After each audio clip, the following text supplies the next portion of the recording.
Is this yours? Yours. Extra. All right, good evening and welcome to the City of Sunbury Council meeting. It is August 7th, 2024, 7:30 p.m. Would you please join me in a moment of silent prayer and the Pledge of Allegiance?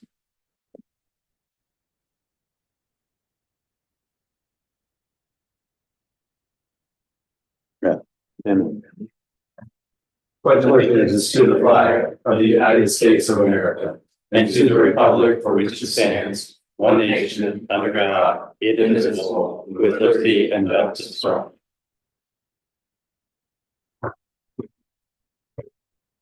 roll call, please. Mayor St. John, Here. Mr. Keppel. Here. Mr. Ayer. Here. Mr. Neff, Here. Mr. Grumney. Here. Mrs. Cooper. Here. Mr. Martin is absent. 6 present. Right. We did have a meeting on July 31st, so long ago, 7 days to be exact, and we're back at it. Would anybody like to make a motion for approval of the minutes? No move. We've got a motion by Mr. Neff. Second. Got a second by Mr. Capel. Any discussion? I have an edit on ordinance number 2024.18. Mayor St. John made the motion and Mr. Capel seconded it. Okay. I believe that Ordinance, is correct, I believe. Not the imprint. ordinance to that, yeah, Okay. 18. Thank you. Thank you. Any other edits or comments? Just because Dave Martin typically speaks up in this session, we will see him back in 2 weeks and we're very excited about that. Safe travels to Councilman Martin. Roll call. Mr. Neff, Yes. Mr. Keppel, Yes. Mr. Ayer. Yes. Mayor St. John, Yes. Mr. Grumney, Yes. Mrs. Cooper. Yes. 6 yeas. Great. We're on to the visitors section. Are there any visitors that would like to speak with City Council this evening? Thank you. We are on committee reports. Mr. Neff. Yes, we had our parks meeting tonight. We kind of went through what we reviewed Jared Smith Park, and some of the work that's going to be starting there. Right now, they're looking at the phasing of the project, and how to start, which parts amenities are gonna come in first and second and so forth. We also talked about the ribbon cutting for the reservoir, which will be this Saturday, the 10th at 10 a.m. So you got to be there. We reviewed the Sunbury Sizzle, which is the 17th, and there is talk of maybe the beer garden expanding a little bit more. The Fishing for a Cure, which I'm going to go to that page because I don't want to mess up the date on that. That is going to be on September 14th. By Sunbury Christian Church and the Preston family. And the Preston family was recognized for childhood cancer last year. So the proceeds of this are going to St. Jude's. And then we had another event that we had talked about. The Labor Day Flea Market, the Kiwanis Club will be hosting that on 9/2/24 starting at 8 a.m. And then I'm just gonna add in there that we did, Ms. Swain is going to reach out to the Kiwanis group and talk specifically about the electric options that they have. In case anyone out there is concerned about electric. we got to talk about some fun things, lawn games on the square, potential, looking at some of those and seeing what the best option would be, whether we do maybe something temporary in the beginning, kind of scale it out, see if it works here or see if it works in other places. But those would be like the cornhole boards and the life-size, full-size checkers and chessboards, which would be pretty fun for everybody. And I do see a picture of Jenga in here, which would be very fun. Did a vendor reach out to someone on that? I think somebody had reached out to me on that as well. Was that something community led? Community led.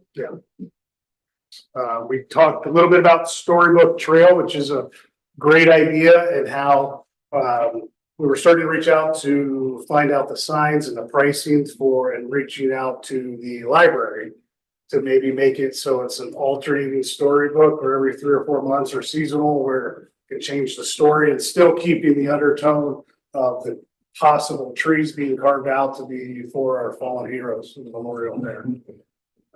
As far as Other park updates, just to note on Freedom Park, they will be doing some work around the driveway, I believe, on the 8th, 9th, and 12th.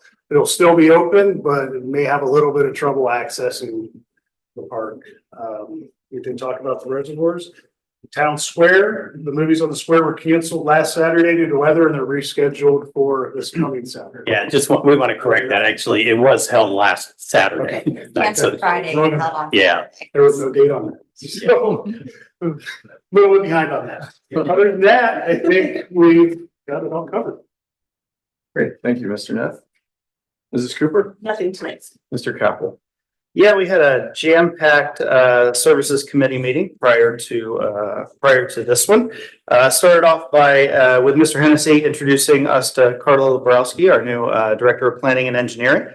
Then Grant Colson, our summer intern, gave a presentation on sidewalk condition throughout the city, gave a ton of really great data, self-gathered data as he was actually out hoofing it across all of the sidewalks for the last couple months. But he presented his findings, presented some recommendations. We've got a rather large packet to read through. Really good job, though. Very cool to see that process come to fruition, and hope we get future participations from interns in future years.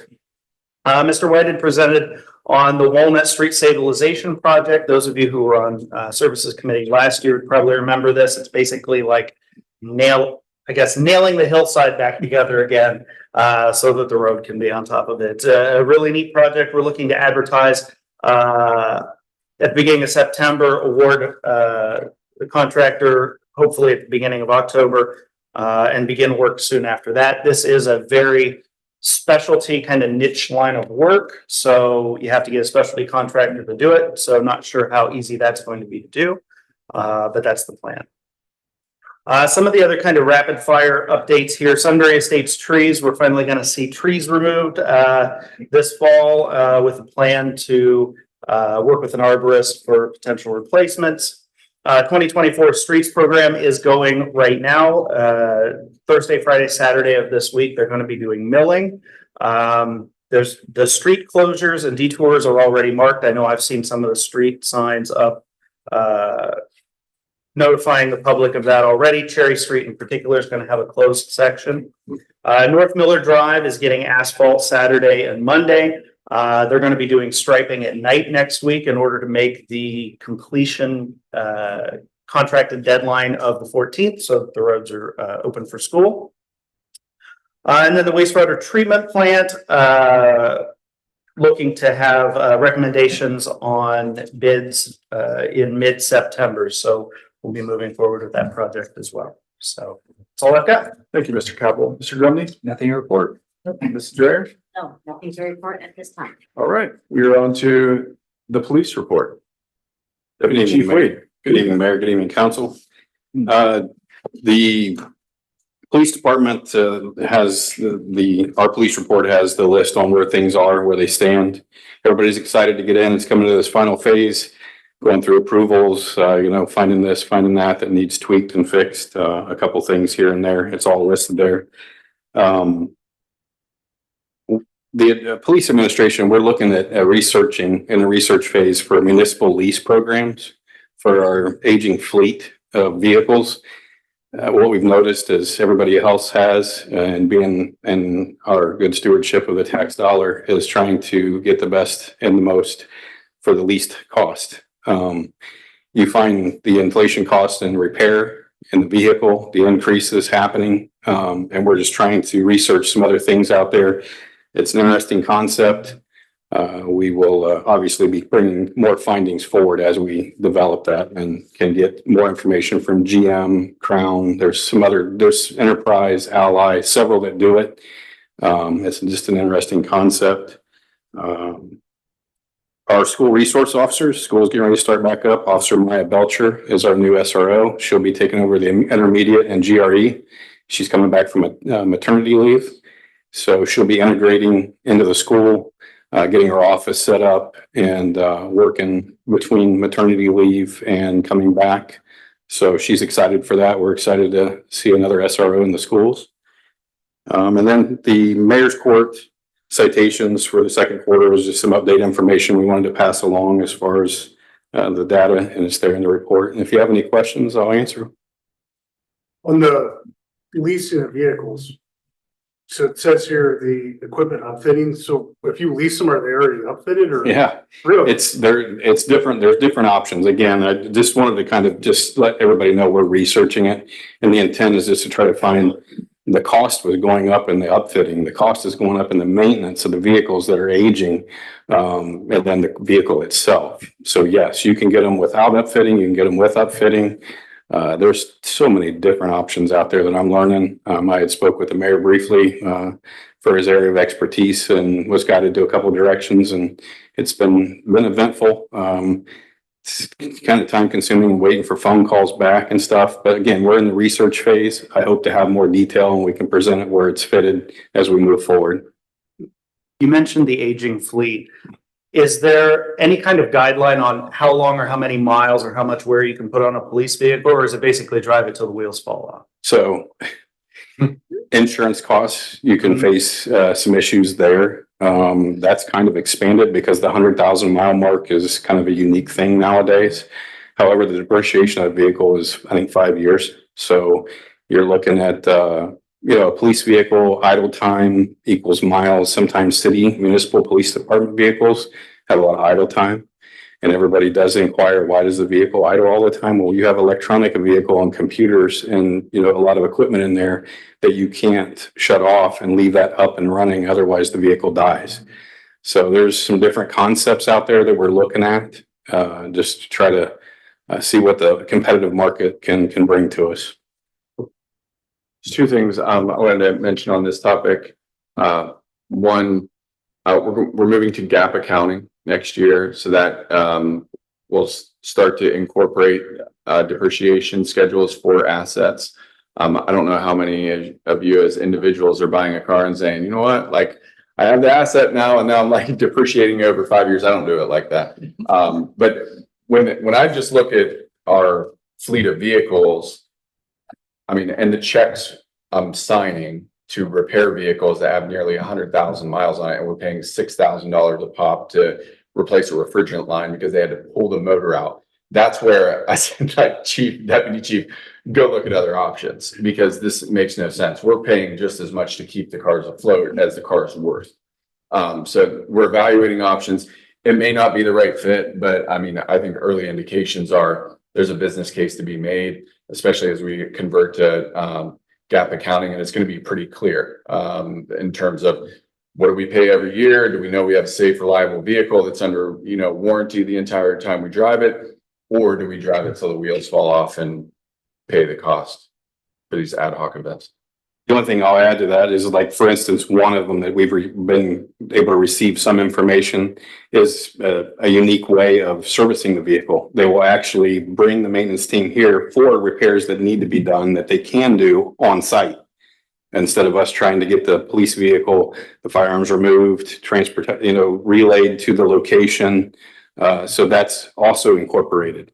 There's just different things that they're doing, and then extended warranty stuff as well. That's kind of interesting. But again, it's research phase, and it's a competitive market. So we kind of got to see what our options are, and then we'll go from there. Any other questions or comments from DC Wick? All right, thank you. We're on to the administrator report, Mr. Hennessy.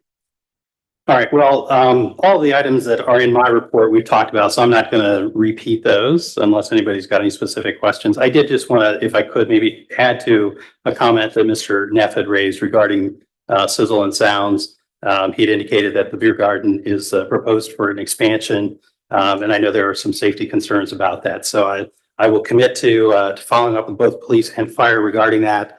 I will try to say some of this may be a communication issue. I think what we're trying to do is the point is to get chairs away from the stage where the greatest density exists and where the greatest risk is, and try to get them back. And so where it can be spread out a little bit more and there'll be less risk associated with that. But again, I will confirm with both the police and fire that we're actually achieving the goal that we're trying to achieve, and that we're communicating effectively what it is that we're trying to do as well. And maybe there's a little bit of miscommunication out there that's been happening. And so that's on us. We'll fix it.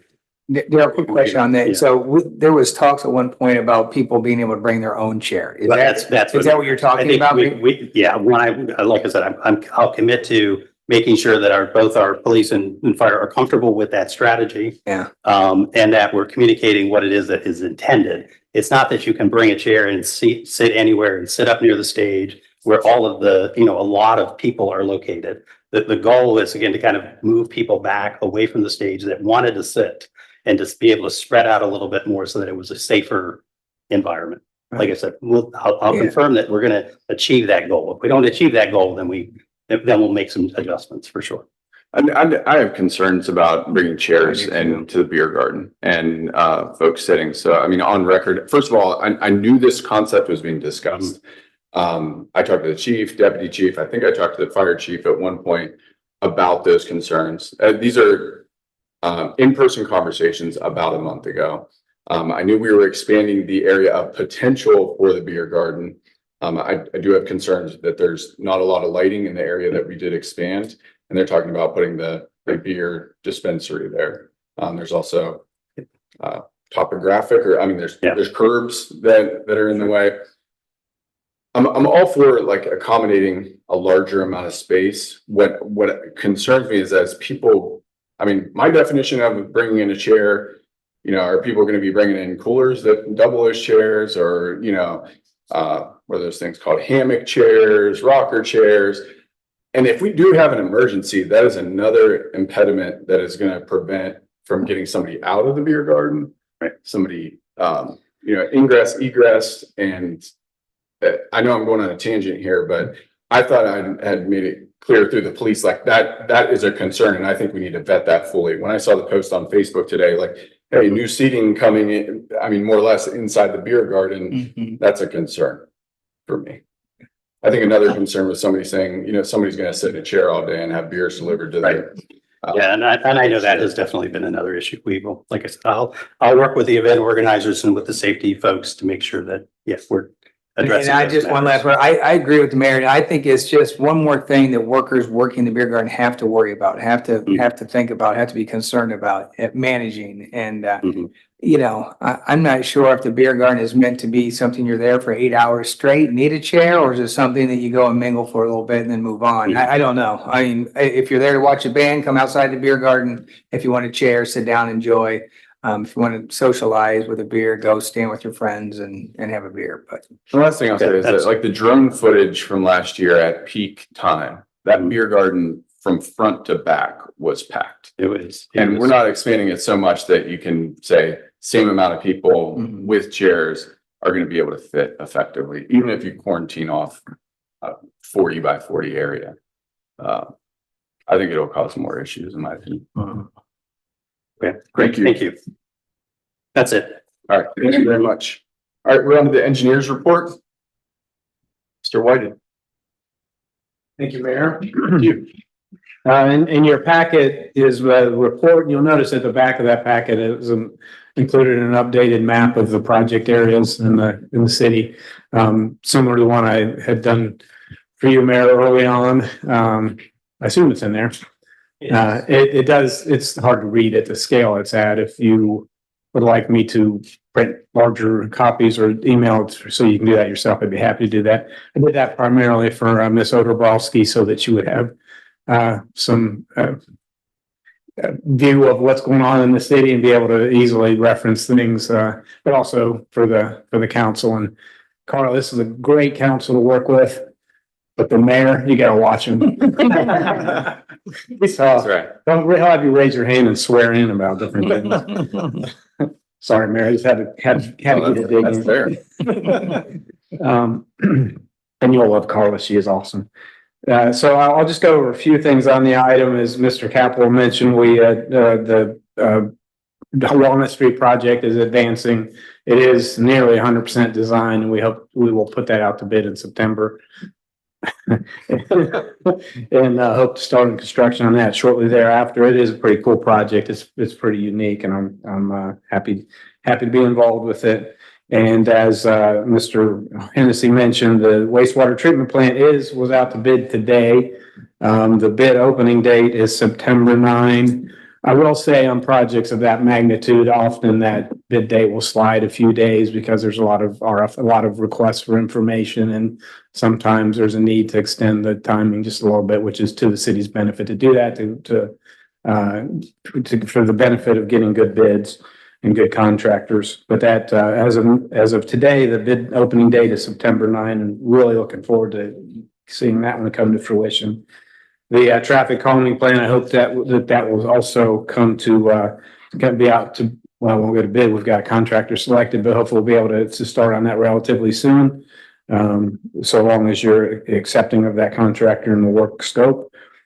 The Safe Streets for All program, there's a relatively comprehensive description of that in your packet. I'm not going to try to go over that. What does need to be done is there's a pretty aggressive schedule associated with that and a requirement for a steering committee that we need to get put together and get arranged relatively soon. So I'm sure you'll be hearing about that. And that's a pretty exciting opportunity as well. See that moving forward. Stormwater legislation is advancing as well. And Carla and I will be working out. She's going through with a fine tooth comb, and we'll be refining some of the things we've looked at and improving our efforts to date, and looking forward to working with her on that. I will say on the East Granville Street widening, we hope to start on the survey on that one soon, so we can get that. Need to do that in order to understand the scope and scale of the project and get a better understanding of what's involved. But getting that one rolling will be very exciting. Then one intermediate school trail is complete, or 99%. So there's a few cleanup items to be done, but that's a relief because the mayor won't put me in jail for that one. As far as the private developments, there's not been a whole lot of change on any of those. Of course, the traditional challenges are in place, but Eagle Creek, I did want you to be aware that they've submitted plans this week for the sections 2 and 3 of that project. So that will be, you'll be hearing about that soon, I'm sure. And I did leave off the right-of-way permitting on there. There were no changes from the last time I took off those bigger items, and there have been several of those, probably 10 or 15 of the individual lot service right-of-way permits that have been granted and are underway, but I don't think that's necessary to put those on the report, so I left them off. And that's my quick and dirty outline of what's going on in the city of Sunbury from an engineering perspective. Happy to answer any questions. Any questions? I had one. I'm sure you did. Yeah, this is just a technical question. You said Eagle Creek sections 2 and 3. Is 3 part of section 2 in the exhibit that you provided?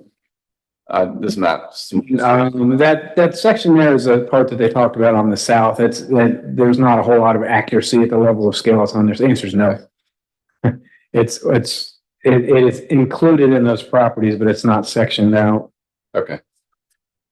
Thank you, sir. Yes, sir. Thank Great you. update. Thank you very much.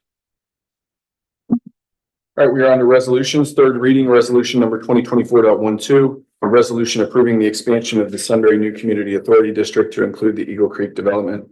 I'll make a motion. Second by Mr. Grumney. Discussion. Roll call. Mayor St. John, Yes. Mr. Grumney, Yes. Mrs. Cooper, Yes. Mr. Neff, Yes. Mr. Aaron, Yes. Mr. Campbell, Yes. 6 yeas.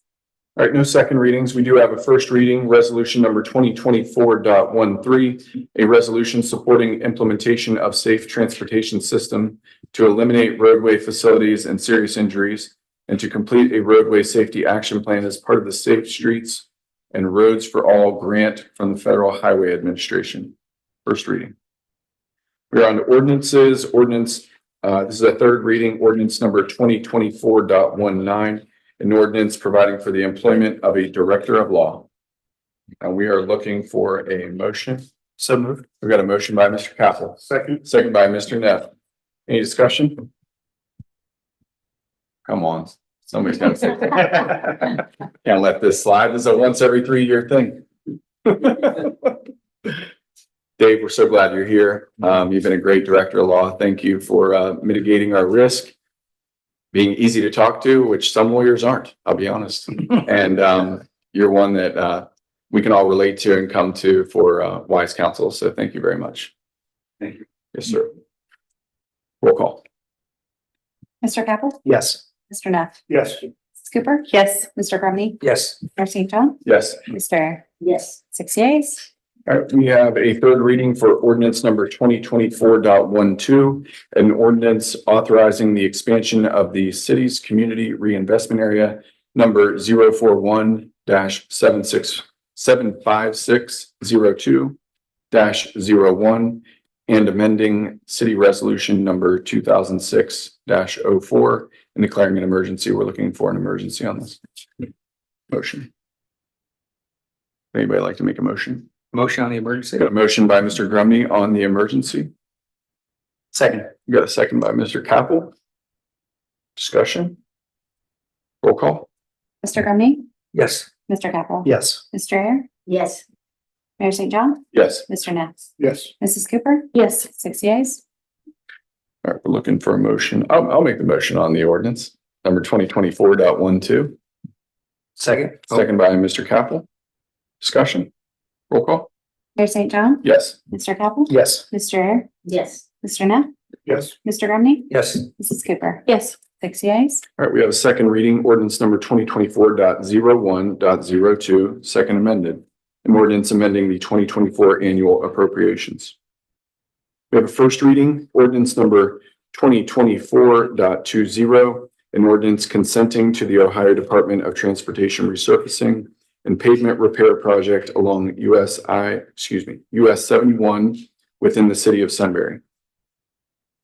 And we have ordinance number 2024.21, an ordinance approving the execution of a pre-annexation agreement with Luann Medellin and Diamond Resources Corporation and Wilcox Community LLC and declaring an emergency. First reading. All right, we are on to new and unfinished business, Joint Recreation District Engagement Letter. Mr. Hennessy.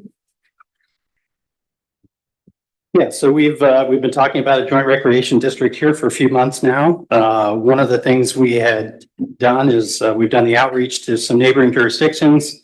Galena and Berkshire, our township, the village of Galena and Berkshire Township have shown an interest in exploring the idea of a joint recreation district. And I think we've gotten to the point here where we need some legal assistance to basically help guide us in terms of what the next steps might be in terms of forming an exploratory committee, but also really kind of then moving to the next stage if we were to create a joint recreation district. So what you have in the packet is a letter from, or as a proposal from Bricker Graydon to provide legal services to an exploratory committee. So it's hourly based with the rates in there in the document itself. What we've talked about with the other parties is that we would try to then enter into some kind of a memorandum of understanding where perhaps we share the cost of legal services moving forward. We don't have that agreement in place at this point, but we've talked about putting such an agreement into place. So if we want to allow more time for us to do that, we can certainly do that before we act on the engagement letter here. The other thing is, while we've gotten interest from those two jurisdictions, while we have been the only ones to approve a resolution at the council level appointing somebody to the exploratory committee, they've not done that. They've expressed interest. They've talked to their elected officials, but not really taken that more formal step. So another action that we think probably needs to happen to kind of keep the ball moving forward here. So that's what the proposal is, and that's what the request is. And so questions about kind of where we stand with the joint recreation district or what Bricker Graydon would do for us. Right, okay, and I have a question. Number one, I know last year we had Tim Gose as an alternate or as a backup. Yep. Have we taken that step this year? I didn't believe we had. We have not. And I think we should, for a couple of reasons. One, I'm one person, and if I fall off the face of the earth, I think there should be a backup that knows what I'm doing. Second of all, I think it should be Cindy Cooper. You're chairing this Parks Committee right now, correct? Mm-hmm. I would like to have potentially Cindy in those meetings with me if council agrees.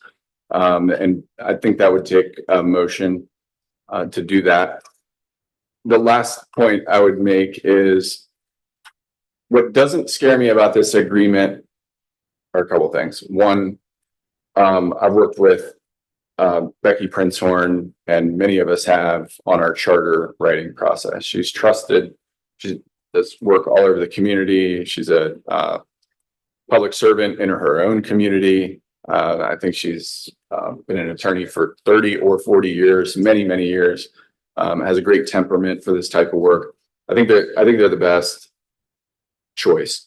What doesn't scare me also about this is if Berkshire and Galena end up getting cold feet and don't do it, I don't see any harm or foul in having this agreement in place.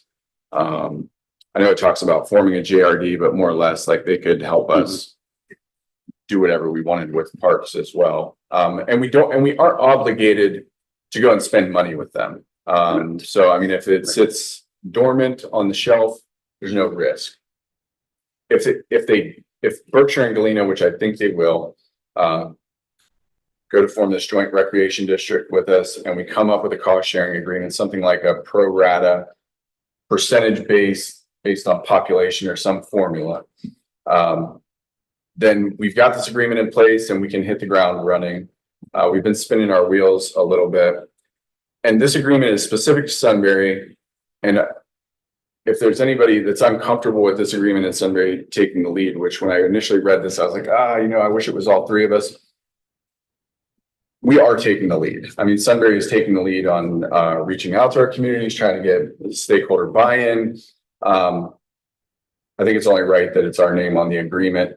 And I think that actually would probably get a little bit more buy-in from Berkshire and Galena, knowing that they aren't. And if they were, it would take a lot more time, truthfully. So getting this agreement in place, I think, is foundational to getting the momentum back behind the GRD. Very quick question. Is there any chance that Berkshire or Galena would get their own representation? And now we've got, different attorneys on the same project and it gets a little sketchy. Would they just rely on us and our lead and our advice from our attorney, and they wouldn't have a need, or that you think? I don't think they would bring on a separate consultant type attorney relationship. Now they would use, their legal counsel. I think it's Mr. Molnar and Galena and the county prosecutor for Berkshire to review this agreement, like we've asked Mr. Breen to do as well. So I think they will have attorney representation, but think about this as like forming the JRD and then potentially representing the JRD As a whole, which is a separate entity. Thank you. Yep. So forming this, how much would that be, the preliminary letter? How much would, like, cost wise to form it? Yeah, I mean, the expenses would be associated on a per hour basis. There's also, if they've got some direct expenses, they would be associated with that as well. As far as the kind of the top end, I don't know what that looks like. I don't know how long it'll take the exploratory committee to work through its issues and determine if it wants to proceed. Yeah, I know I have a cost estimate at this point. I don't even think we've tried to formulate that at this point. What I can tell you is in the first meeting where they did not charge us, they answered many of the questions. Like, if we elect to join the JRD and then want to back out, can we? If we try to back out after there have been assets purchased, how does that work? They've answered those types of, I think, fundamental questions about, at what part of the process could they break away versus which they couldn't. And we got that for free. So think of it that we've already got a little money in the bank, if you will. I would expect it might be a little difficult to give a cost estimate at this point because there really hasn't been a scope established. Once the exploratory committee meets and you'd pay for that initial meeting, however many hours that would be, they would discuss how do we want to move forward? What are our objectives? How do we meet those objectives? Once that scope is established, and the attorneys can say, okay, well, this is what you'll need us for to provide you legal assistance during that phase, and then to be able to give you a number of hours and a cost estimate. But at this point, I think it's really would be difficult to give you an estimate. So that's why it's hourly and there's no estimates built in. It's not a defined project at this point because it's really how the exploratory committee is going to approach things. It's going to define that scope. What we could potentially do is do something like a number not to exceed, like we will not spend more than $10,000 as the city of Sunbury by end of year or something, and we need to come back for any approval above that. I mean, I think that's a very comfortable ceiling. Would you agree, Mr. Hennessy? I would agree. I don't think we'll be anywhere near that number by the end of the calendar year. So I mean, that would be fine if that gives people comfort. I mean, that's my spending authority, so I mean, just so we're all on the same page here. Right. I mean, really what I anticipated was that you get the agreement approved, so you have the ability to, engage services as you need them. And then as you have a better idea of what it is exactly you're going to do moving forward, then you'd come back to council. If it exceeds your authority, certainly you have to. Concerns with this? Can we take the first step, or can I make a motion to formally appoint Cindy Cooper as the backup or as Do an we need a alternate? motion to replace Tim Ghost as the alternate? Yeah, let's And do that. Include that in the motion. Yeah. Yeah, I'd like- Replacement for. I'd like to make a motion to replace Tim Ghost with Cindy Cooper as the alternate / backup to the Joint Recreation District Exploratory Committee. Amber, you'll need to go back to the recording on that one. Second. Got a second by Mr. Capel. Discussion. Roll call. Mayor St. John, Yes. Mr. Capel, Yes. Mr. Air, Yes. Mr. Neff, Yes. Mr. Grumney, Yes. Mrs. Cooper, Yes. 6 yeas. And I'll make a motion on the agreement with a budget ceiling of $10,000 for the remainder of 2024. I'll second. We got a second by Mrs. Cooper. Discussion. Roll call. Mayor St. John, Yes. Mrs. Cooper, Yes. Mr. Grumney, Yes. Mr. Neff, Yes. Mr. Air, Yes. Mr. Capel, Yes. 6 yeas. All right, great. Thank you. All right, we are on to new and unfinished business. Mr. Air. I do not have any at this time. All right, good deal.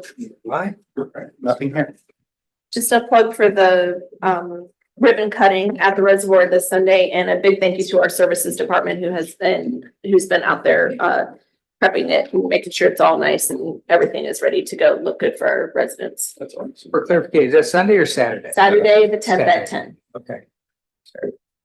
and Chamber will be there too, so appreciate that. I just had two things. One, the chamber hosted a great event at AD Faro last Friday. Thank you, Director, for being here in person and also for your leadership of the chamber. It was a great event. They had 3 speakers: Joe St. John, Mayor of Sunbury; Tyler Lane, Berkshire Township Administrator. We also had Mayor Cannell from the Village of Galena. And I would say all 3 presentations had a little different flavor, but we're all kind of saying the same thing. There's a lot of development pressure. We're working to manage it. And how are we playing it? So, yeah, that was a great event. Also, school starts next week. Just as a reminder, I think somebody may have mentioned that already. The 14th is the official first day. That's letters A through M in the alphabet for the Big Walnut Local School District. And then Thursday is the remainder of the alphabet. And then Friday is the big day. Everybody in person I mean, in school. football must be starting up soon. too. That's right. And I'm not looking for any crowd reaction. There are no cell phones permitted in schools this year. I just wanted to mention that for the folks that may not have known that. At all the schools, we have to remain in the locker or? I asked for no reaction. My apologies. It's off while it's at school. That's what I've heard. All right, thank you very much. Any other finished business? There's always one. I'll make a motion to be dismissed. Close out the meeting. I'll second that. Second. I don't. Motion to adjourn. Mr. Grumney, on the second roll call. Mayor St. John, Yes. Mr. Grumney, Yes. Mrs. Cooper, Yes. Mr. Neff, Yes. Mr. Air, Yes. Mr. Capel, Yes. 6 yeas. We are adjourned. Thank you so much.